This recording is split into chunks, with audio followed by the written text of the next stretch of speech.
할렐루야. 오늘도 복된 예배 시간, 특별히 우리 맥주 감사 예배를 주일을 맞아서 하나님 앞에 감사 예배로 나아가는 우리 사랑하는 성도들에게 오늘도 말씀 통하여서 우리 각자 계신 하나님의 세미한 음성 듣는 복된 은혜의 시간 되실 수 있기를 주님의 이름으로 축복합니다.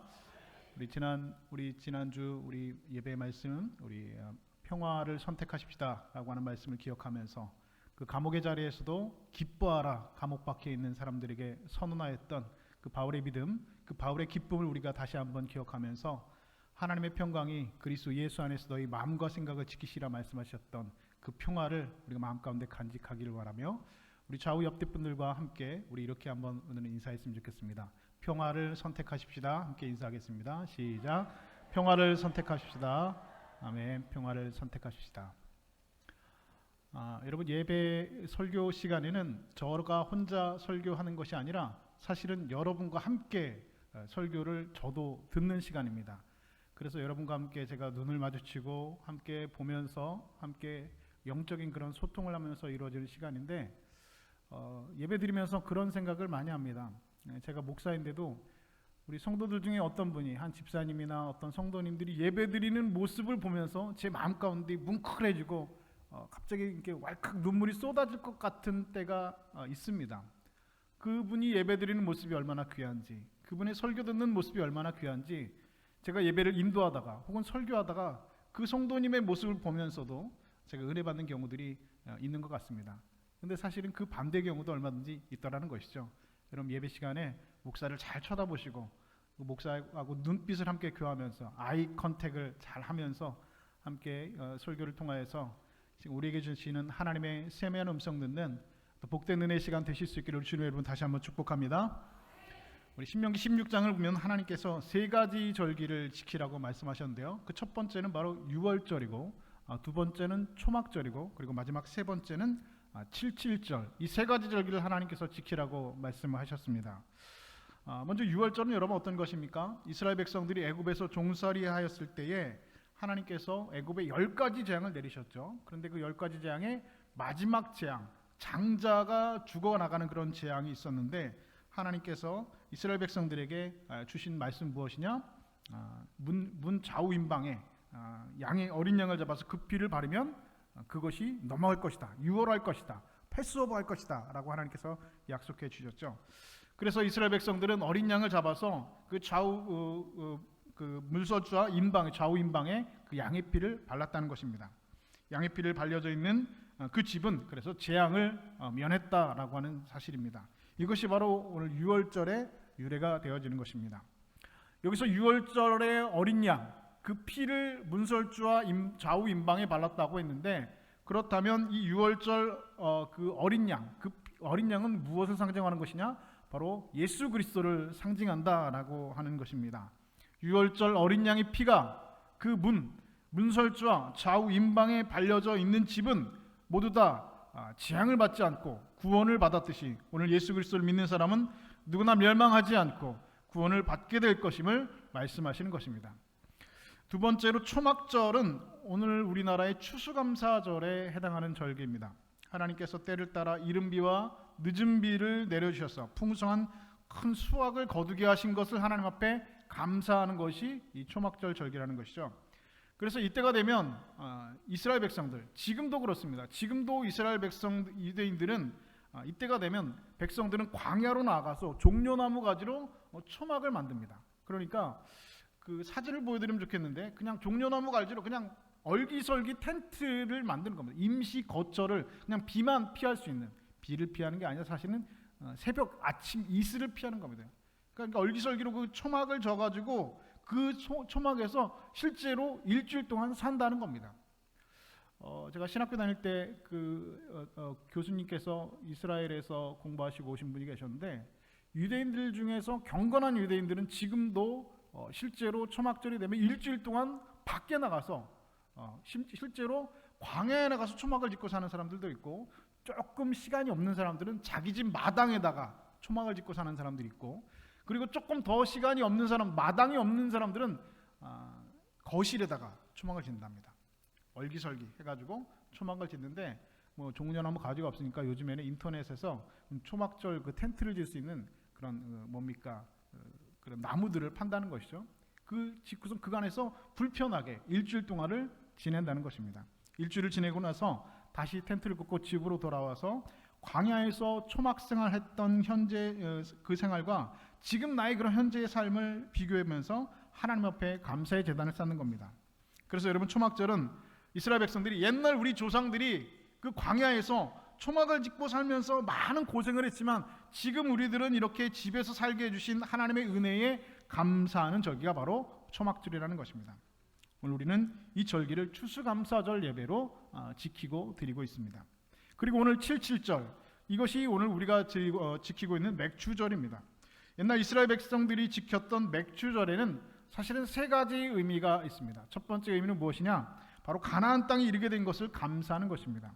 신명기 26장 3절은 맥주절을 지키는 사람의 자세에 대해서 이렇게 말씀하고 있습니다.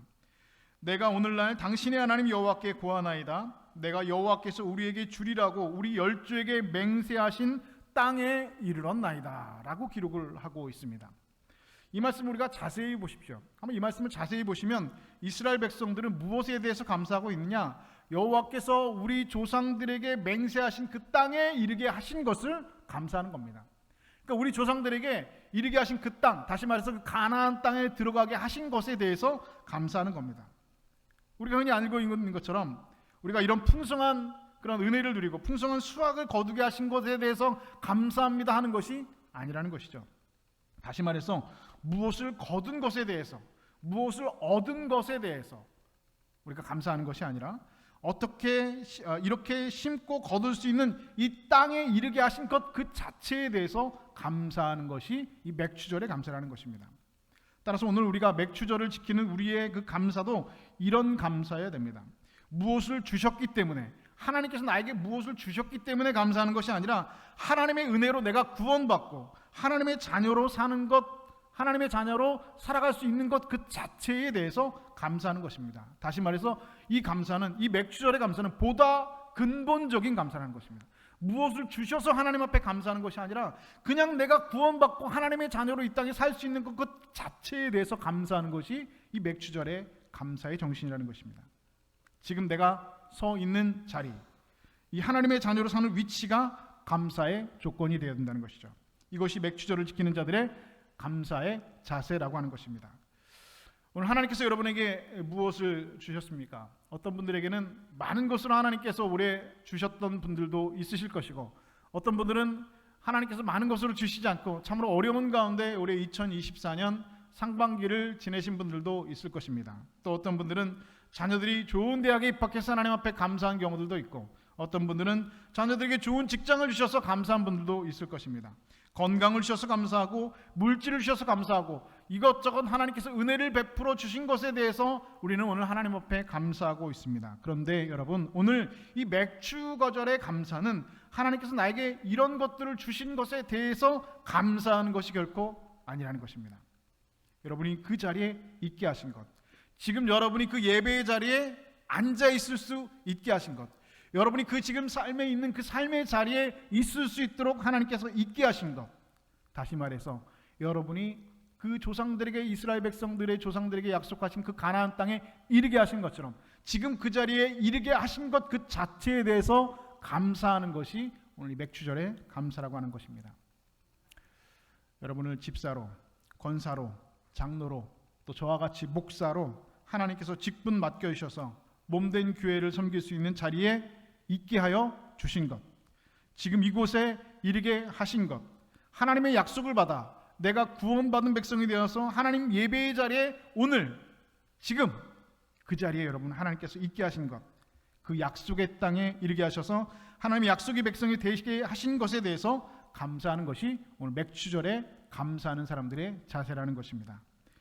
오늘 여러분, 우리들은 하나님의 그 구원의 약속, 그 은혜의 약속, 그 구원의 하나님의 약속을 받아서 구원받게 하시고 오늘 우리에게 약속의 땅, 영원한 그 천국을 우리에게 약속해 주심을 인하여서 하나님 앞에 감사하시는 구원의 백성 다 되실 수 있기를 우리 주님의 이름으로 축복합니다.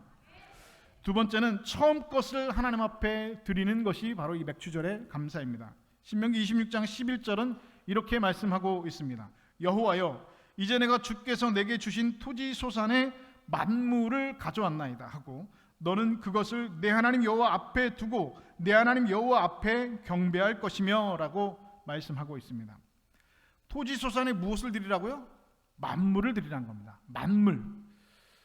만물이 무엇일까? 여기서 만물이라고 하는 것은 히브리어로 레시트라고 번역을 하고 있는데요. 이 레시트라고 하는 것은 모든 것의 첫 번째 되는 것을 말하고 있습니다.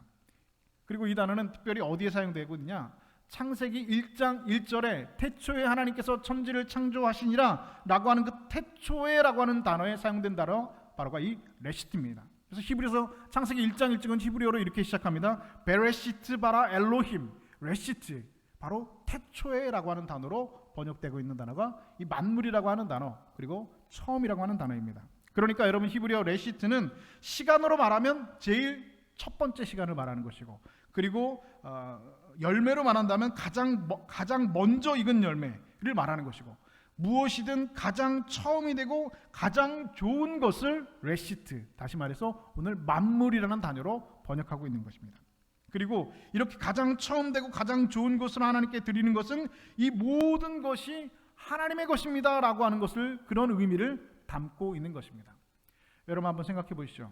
내가 가지고 있는 것 중에 가장 첫 번째 것, 그리고 가장 만물, 그것은 바로 가장 좋은 것을 의미하는 것입니다. 그리고 내가 가지고 있는 것에 가장 좋은 것을 하나님 앞에 드린다라고 하는 것은 무엇을 의미하는 것입니까? 내 이 모든 것이 하나님의 것이라고 하는 것을 여러분 의미하고 있는 것입니다. 따라서 여러분, 우리가 맥주절을 지키기 위해서 이 자리에 우리 모인 여러분들은 이런 자세를 가지고 하나님 앞에 나아가야 할 것입니다. 내가 가진 모든 것의 주인은 바로 하나님이십니다. 할렐루야. 내 모든 것이 사실은 내 것이 아니라 하나님의 것입니다라는 믿음의 고백입니다. 내가 지금 가지고 있는 물질, 내가 가지고 있는 모든 것, 사실은 여러분 내가 노력해서 얻은 것이다라고 하는 마음에는 여러분 감사가 있을 수가 없습니다. 여러분 그렇지 않습니까? 내가 열심히, 내가 고생하고, 내가 열심히 피땀 흘려가지고 얻은 물질이라고 생각하신다면 여러분 마음 가운데는 감사, 하나님 앞에 온전한 감사가 있을 수가 없습니다. 온전한 감사는 무엇입니까? 하나님, 내가 가진 것 사실은 내 것이 아니라 하나님의 것입니다. 내가 가진 시간도 하나님의 것이고, 내가 가진 물질도 사실은 하나님의 것이고, 내가 가진 재물도, 내가 가진 건강도, 내가 가진 모든 생명까지도 사실은 나의 것이 아니라 하나님의 것입니다. 하나님께서 나에게 주신 것이고 나에게 잠시 맡겨주신 것이지, 이것은 내 것이 아니라 하나님의 것입니다 라고 하는 것이 이 만물을 드리는 바로 이 맥주절의 감사의 의미라고 하는 것입니다. 여러분, 이런 자세를 가지고 하나님 앞에 엎드릴 때 하나님께서 기뻐 받으시는 맥주 감사 예배가 될 수 있다라고 하는 것입니다. 이 시간 하나님 앞에 예배할 때에 내 것을 하나님 앞에 드린다라고 아니라 다 하나님의 것이지만 하나님께서 잠시 나에게 맡겨주신 것 중에서 가장 귀한 것, 가장 첫 번째 것, 가장 좋은 것을 하나님 앞에 드린다라고 하는 신앙의 자세로, 그 믿음의 고백으로 주께 드리는 믿음의 백성 다 되실 수 있기를 우리 주님의 이름으로 축복합니다. 세 번째로, 맥주절은 하나님께 받은 은혜를 이웃들과 함께 나누는 것입니다. 그와 같은 정신이 오늘 맥주절의 감사에 담겨져 있다는 것이죠.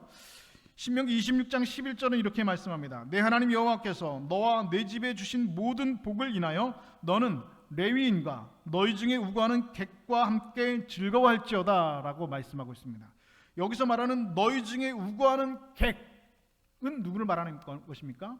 사실은 이스라엘 백성들이 함께 살고 있는 이방인들, 다시 말해서 외국인들을 말하고 있는 것입니다. 성경 끊임없이 나그네와 객과 고아와 과부를 열심히 너희가 섬기고 그들을 세워줘야 된다라고 말씀하고 있습니다. 그와 같은 정신들은 오늘 맥주절에서 다시 한번 하나님께서 강조하고 있습니다. 너는 레위인과 너희 중에 우고하는 객과 함께 즐거워하라는 겁니다. 맥주절에 너와 너희들끼리 함께 감사하고 먹고 마시고 기뻐하는 것이 아니라 너희 중에 있는 객과 나그네들과 함께, 너희들 이웃들과 함께 즐거워하라고 말씀하시는 겁니다.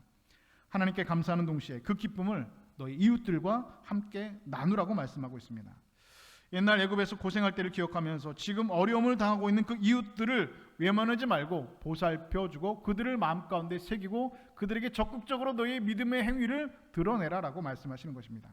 하나님께서 내게 주신 복, 그 복을 나만 누리는 것이 아니라 이웃과 함께 나눠줄 수 있을 때 진정으로 맥추감사주의를 지킬 수 있는 것입니다. 우리는 다른 사람에게 받은 은혜를 쉽게 잊어버리는 존재입니다. 그래서 여러분 우리 속담 가운데 그런 말이 있죠. 원수는 어디에 새기고요? 원수는 외나무 다리에서 만나는데 그 새기는 거는 원수는 물에 새기고 은혜는 어디다 새기라고요? 돌에 새기라고 한 말이 있잖아요, 그렇죠? 그런 속담이 있습니다. 그렇죠? 원수는 외나무 다리에서 만나는데 우리가 마음 가운데 원수는 물에 흘러가는 물에 새기고 그리고 은혜는 돌에 새겨서 기억하라는 겁니다. 왜 그런 속담이 생겼을까요? 사람들은 거꾸로 산다는 겁니다. 원수는 어디다 새기고요? 돌에 새깁니다. 평생 그걸 잊어버리지 않습니다. 서운하고 가슴 아프고 상처받았던 건요 죽을 때까지 안 잊어버렸어요. 화해하고 그 사람 용서하고 다 했는데요 마음속에 그게 잊혀지지가 않습니다. 원수를 돌에 새깁니다. 근데 또 은혜는 어디다 새깁니까? 은혜는 은혜 받은 게 있는데 그 은혜는 그냥 흘려보냅니다. 물에 흘려보내는 것이죠.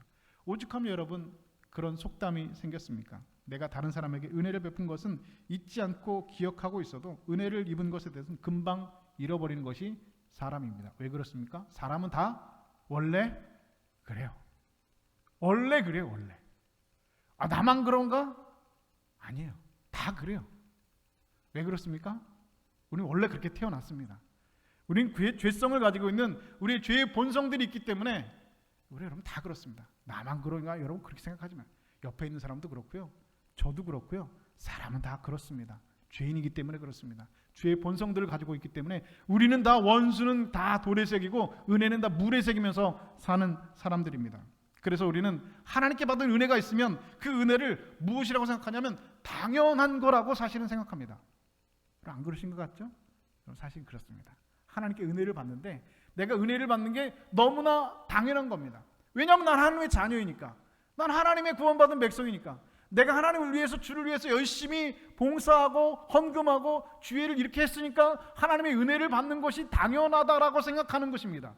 여러분 그럴 때 그런 생각들은 여러분 사실은 사단이 여러분 마음가운데 심어주는 귓속말이고 거짓말입니다. 여러분 세상에 당연한 것 없지요.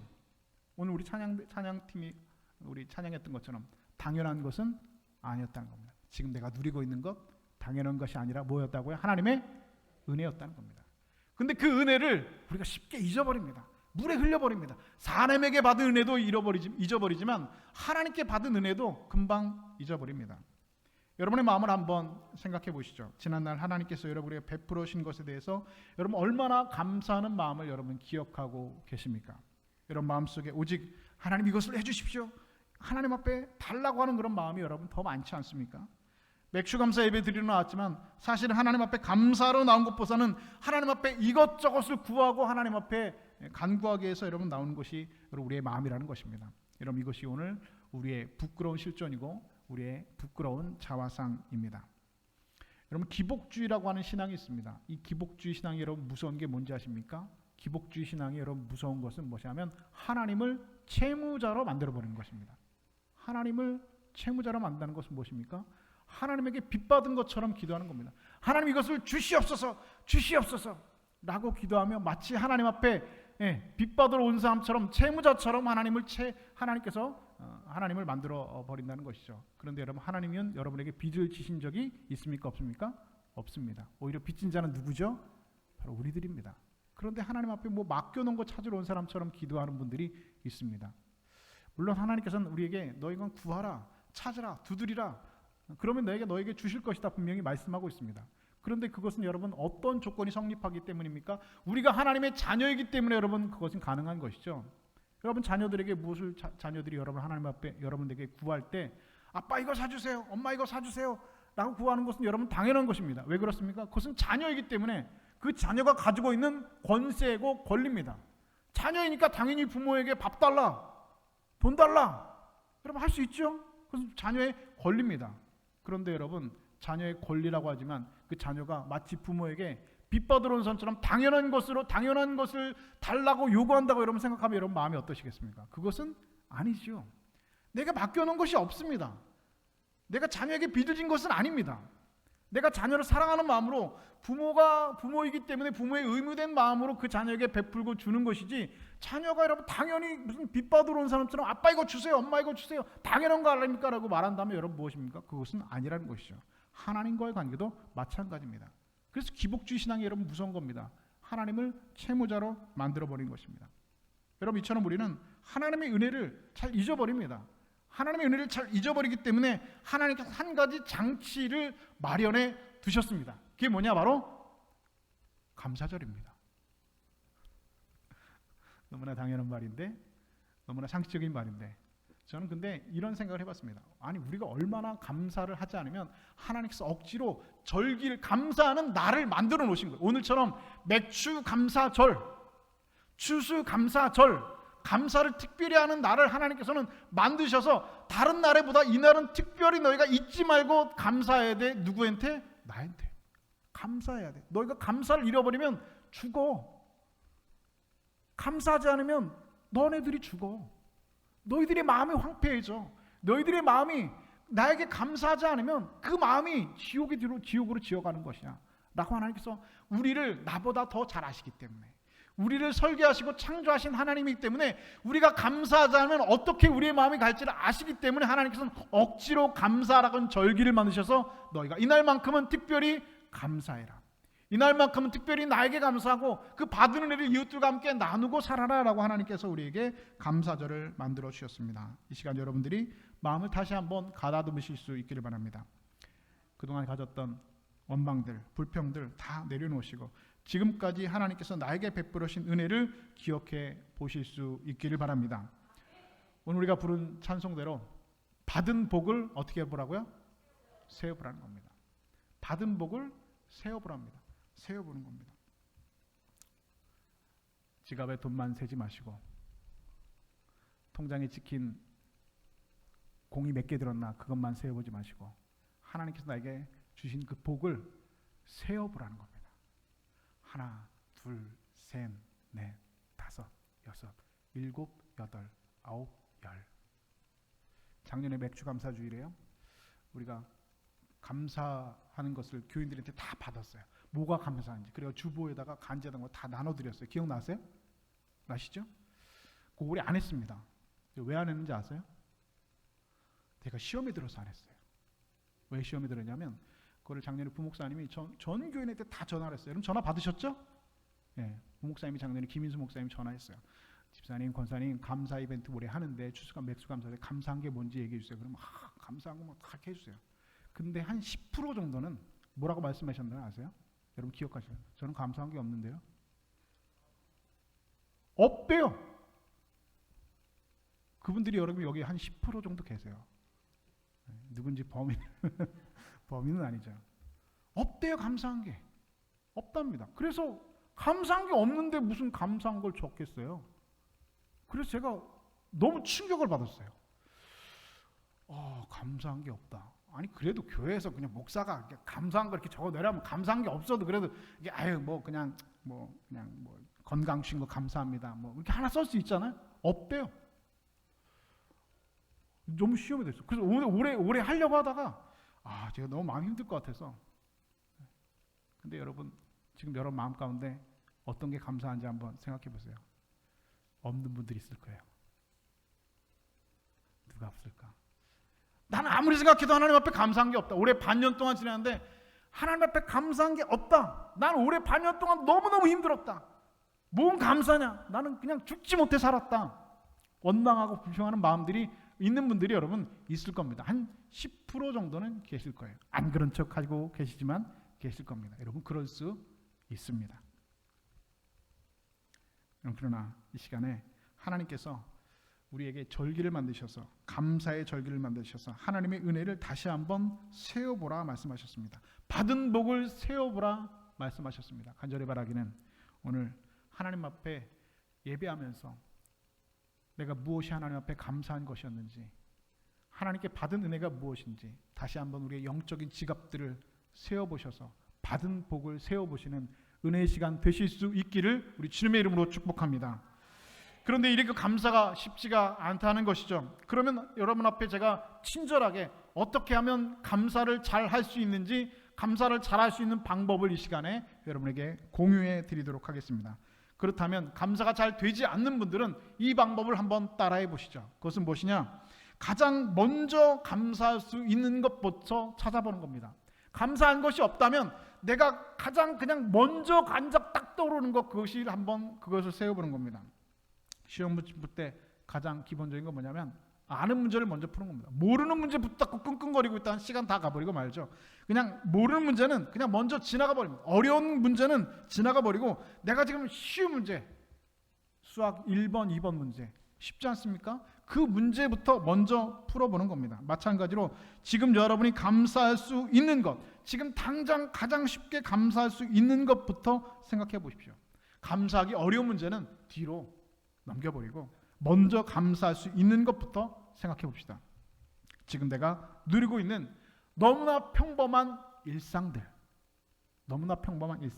아침에 집에서 눈을 떠서 물 한 잔을 마실 수 있는 것, 그리고 물 한 잔을 마시고 또 밥을 내 목으로 넘길 수 있는 것, 밥 먹고 나서 커피 한 잔 할 수 있는 것, 그리고 출근을 해서 일을 하고 맛있게 점심을 먹을 수 있는 것, 그리고 가족이 있는 집으로 퇴근을 해서 뜨거운 물에 샤워를 하고 따뜻한 저녁을 먹고 편안하게 잠자리에 들 수 있는, 누구나 누릴 수 있는 아주 이 평범한 일상들, 지금 여러분들이 누리고 있는 아주 평범한 일상들이지요. 그런데 여러분, 우리 지금 여러분들이 누리고 있는, 우리가 누리고 있는 이런 평범한 일상들이 지구 반대편 누군가에게는, 우리 북녘 동포들에게는, 그리고 불과 수십 년 전 우리 조상들에게는 그럼 꿈같은 일상이었다는 사실을 여러분 기억하실 수 있기를 바랍니다. 지금 우리가 누리고 있는 것들은 누군가에게는 정말 꿈같은 일상이었습니다.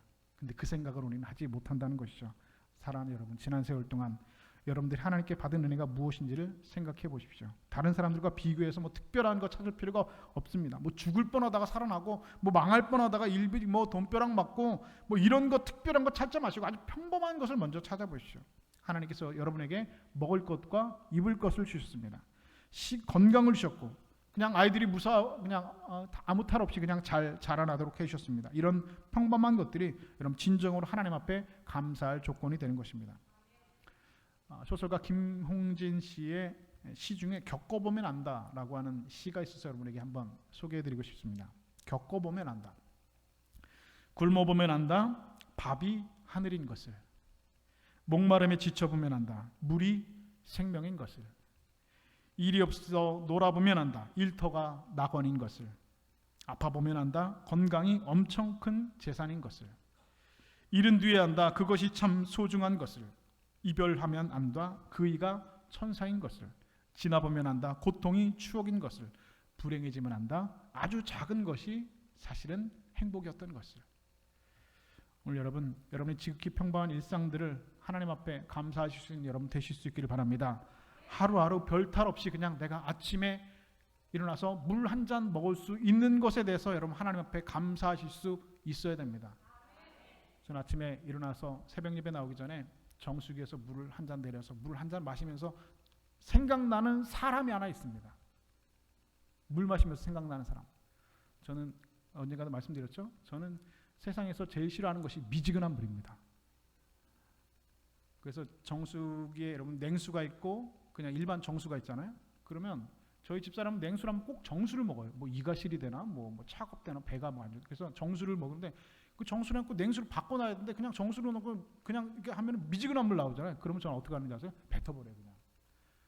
그냥 차가운 그냥 냉수 아니면 그냥 차가운 냉수 쫙 마시면 그냥 잠도 깨고 얼마나 좋은지 몰라요. 근데 그 아침마다 냉수를 먹을 때마다 생각나는 사람이 하나 있습니다. 몇 년 전에 제가 TV를 봤는데 그 TV에 호스피스 병동에 있는 암 환자가 있었는데 이분이 소원이 있답니다. 소원이 뭐냐면 물 한 잔, 시원한 물 한 잔 그냥 벌컥벌컥 한 잔 쫙 그 소원이래요. 죽기 전에 소원이래요.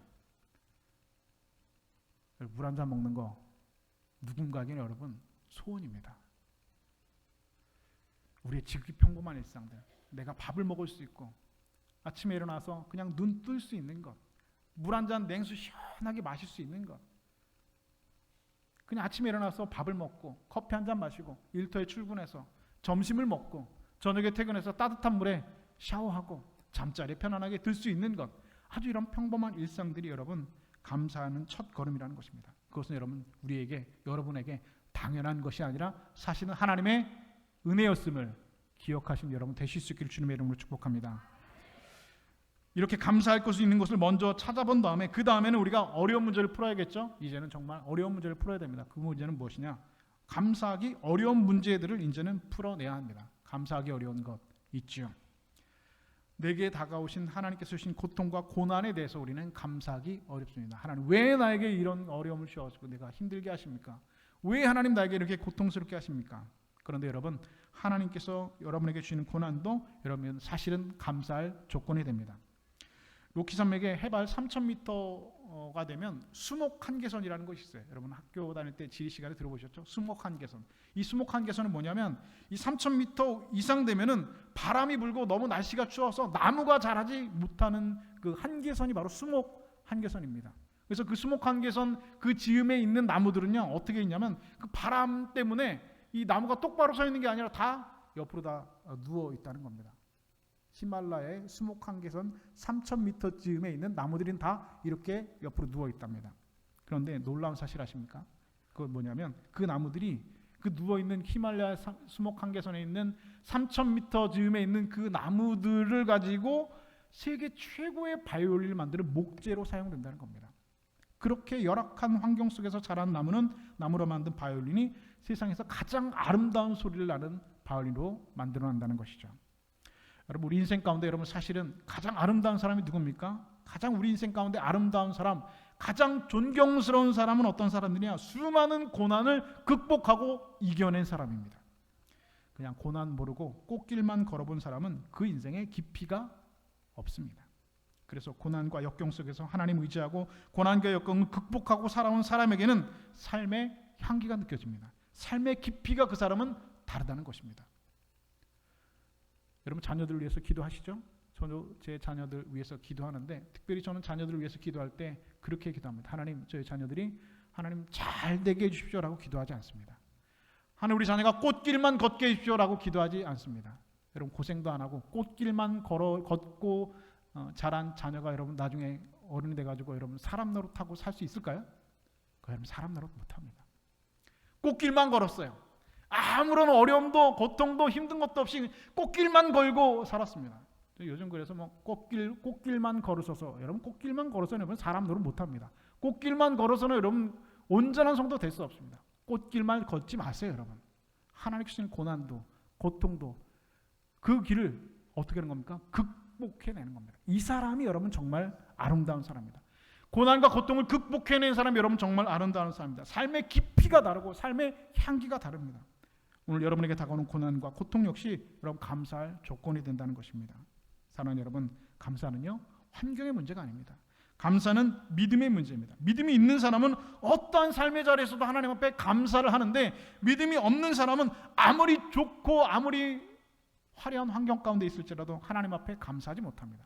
여전히 원망하고 여전히 불평합니다. 그래서 불평하는 사람은요 맨날 불평해요. 맨날 원망합니다. 누가 봐도 이 사람은 감사의 삶의 자리인데 누가 봐도 이분은 나보다 훨씬 난데 맨날 입에 불평과 얼명을 갖고 삽니다. 이유가 뭘까요? 믿음이 없기 때문에 그렇습니다.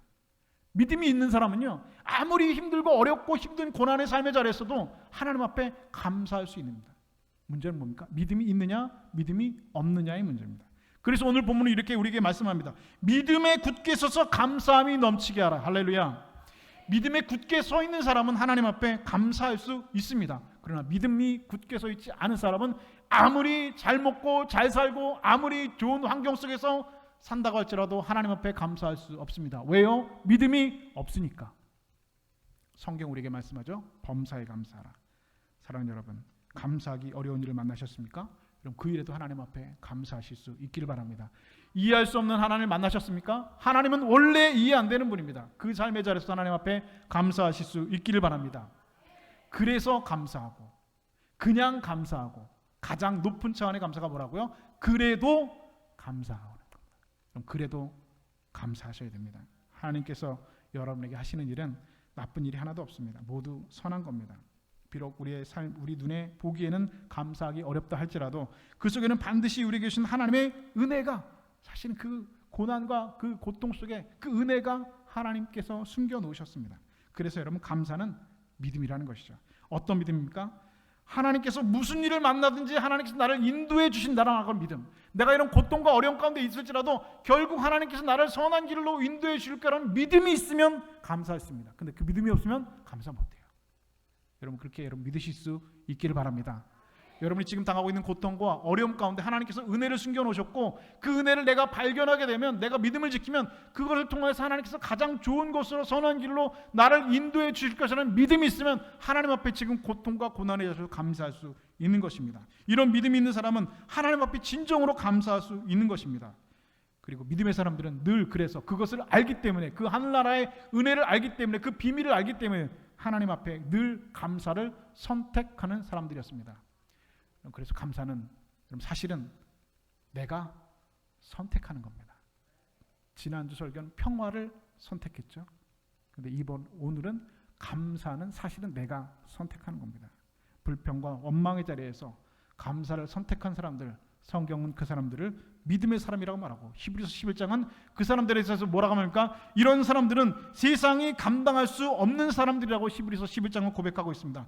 이런 사람은 세상이 감당하지 못하느니라. 할렐루야. 여러분, 오늘 감사를 선택하실 수 있기를 바랍니다. 하나님께서는 감사하는 사람에게 한없는 은혜를 채워주십니다. 감사할 수 있는 여건을 달라고 하나님 앞에 기도하기 이전에 먼저 하나님 앞에 감사를 선택하실 수 있는 믿음의 사람들 다 되실 수 있기를 주님의 이름으로 축복합니다. 그렇게 오늘 감사를 여러분의 삶 가운데 어떠한 삶의 자리에서도, 이해할 수 없는 하나님을 만난 삶의 자리에서도, 고통과 불평과 원망의 삶의 자리에서도 감사를 선택하시는 그런 믿음의 사람들이 되셔서 하나님과 세상 사람들에게 저 사람은 세상이 감당할 수 없는 믿음의 사람이라고 여러분 일컬어지는 그런 믿음의 사람, 감사의 사람이 다 되실 수 있기를 우리 주님의 이름으로 간절히 축원드립니다.